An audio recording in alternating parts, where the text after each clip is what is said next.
Now, back in the early 1900s, coal miners used to bring canaries down into the mines. Why? Because toxic gases would sometimes build up underground, and you couldn't see or smell them, which obviously was a huge problem, because by the time you noticed you were feeling a little off, the actual part of dying was just a formality. You were already dead. But canaries, they're extremely sensitive to these gases, and canaries like to sing. And in order to sing, you kind of have to be alive. So if the canaries abruptly went silent, the miners knew the air inside the mine had become toxic, and they also knew they had about 5 minutes to reach the surface or they'd stop singing too. And the relevance of this story is, gentlemen, you've got a canary too, and it lives inside your pants. He's talking about your penis.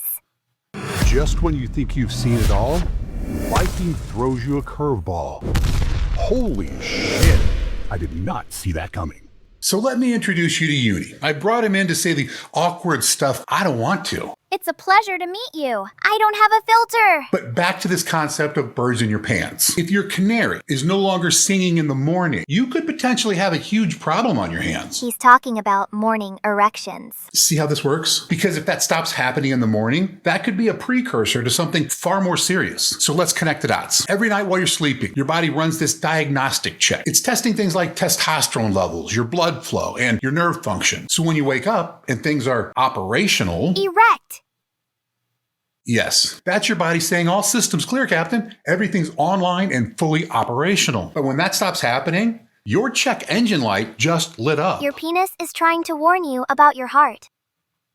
Thank you, Uni. You're really good at words. If I had a nickel... Really? See, your cardiovascular system is just a sophisticated plumbing device. You've got pipes and you have a pump. And those pipes, the ones connected to your pump, those are called arteries. Now they're big. Think garden hose big. And little plaque buildup in your garden hose? No big deal. But those vessels in your pocket rocket.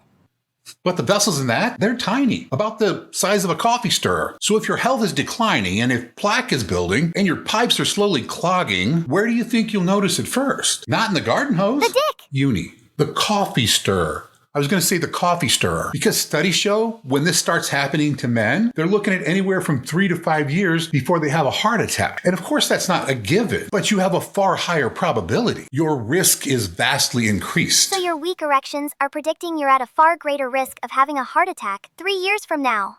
Yes. Now, I know some of you are thinking, I'm well into my 50s. This is just a part of getting older. In fact, my doctor said, this is normal for my age. But what you have to understand is just because something happens frequently doesn't mean it's supposed to. It doesn't mean it's healthy. And it certainly doesn't mean you have to accept it. Because a 55-year-old man with optimized hormones and healthy blood flow should still be waking up hard. Their penis is hard. Ready. He should be waking up ready. And if he's not, something's wrong. And getting older isn't a reason, it's an excuse. So what do you do about it? I'll tell you what you don't do about it. You don't just brush it off because it's nothing more than a minor inconvenience, because you can jumpstart your engine whenever you want with a little blue pill. All you're doing with that is putting tape over your check engine light. Just because you can't see it doesn't mean the light went off. Doesn't mean your body stopped waving a red flag. Like when you're 5 years old and you're lying in your bed and you thought you saw a monster, pulling the covers over your head didn't solve the problem. The monster's still there. You get my point. So look at Viking, my hormone clinic, like you're taking your car to the mechanic. We'll have you get blood work, which is like running a diagnostic check. We'll look at specific markers and we'll figure out why your canary stopped singing. And here's the good news. When we restore testosterone to the right levels, when we catch it early enough, many men see everything come back online within weeks. Their penises work again.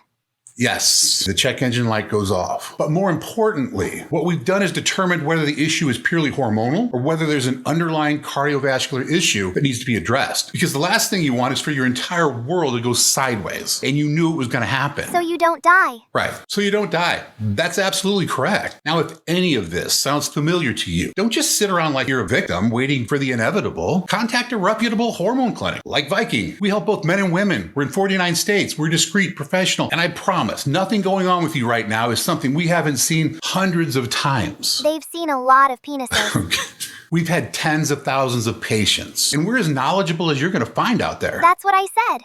Well, that's really not what you said. Because getting old is inevitable, but feeling old... The bottom line is, Mr. Softy is trying to save your life. Listen to him. That's not how it goes. The saying is, because getting old is inevitable, but feeling old and looking old, that's a choice. Just call Viking.